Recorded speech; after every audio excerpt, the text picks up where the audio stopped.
23 मार्च doctor Ram Manohar Lohia ji को याद करने के लिए हम सब इकट्ठे हुए हैं और लोहिया पार्क जहां पर डॉक्टर राम मनोहर लोहिया जी की प्रतिमा लगी है, 23 मार्च को समाजवादी लोग यहां इकट्ठे होते हैं, उन्हें याद करते हैं।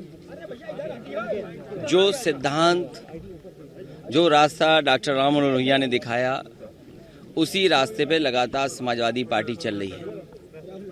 इधर गैर बराबरी को लेकर के और बड़ी संख्या में जो दलित हैं, पिछड़े हैं, वंचित हैं,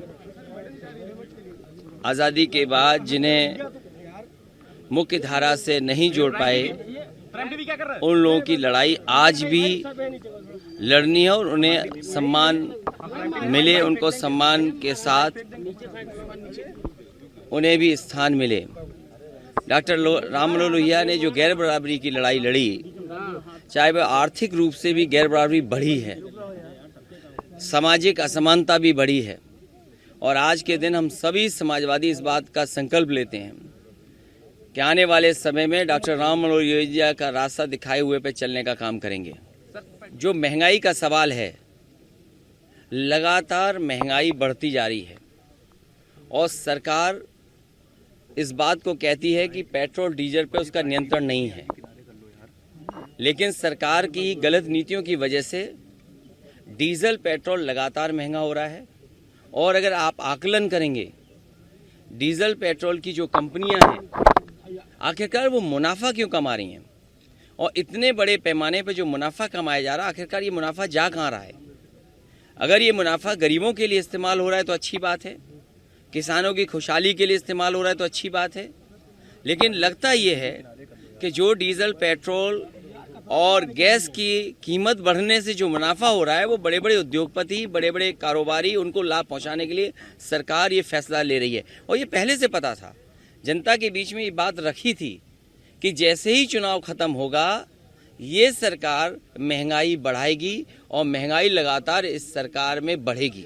समाजवादी पार्टी को जनता ने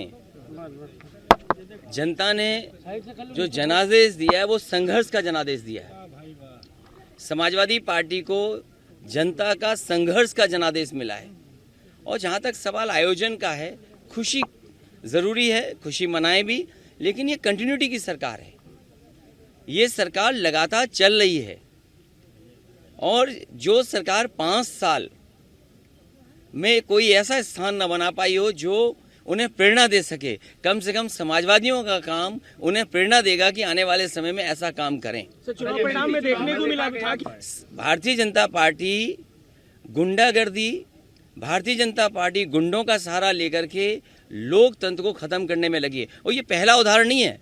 याद कीजिए वो लखीमपुर में जिस समय बहनों के साथ जो व्यवहार हुआ था, उनके कपड़े छीन लिए गए थे, उनकी साड़ी खींच ली गई थी, कपड़े फाड़ दिए गए थे।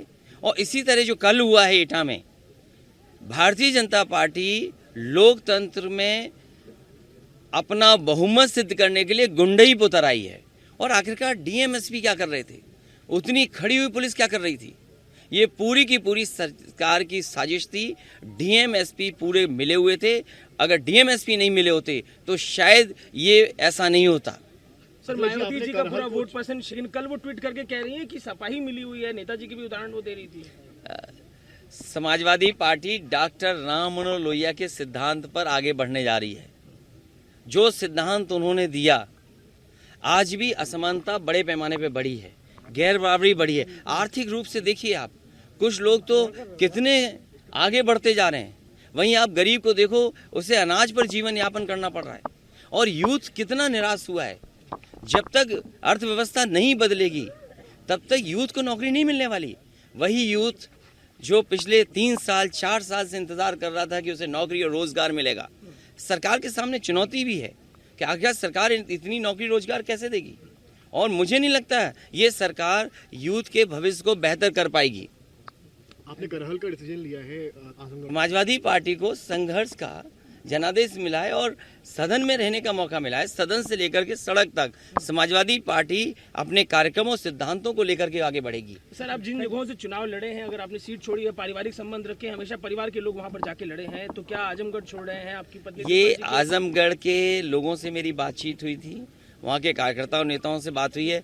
जो आजमगढ़ के नेता कार्यकर्ता तय करेंगे वही फैसला समाजवादी पार्टी लेगी। Thank you sir, thank you.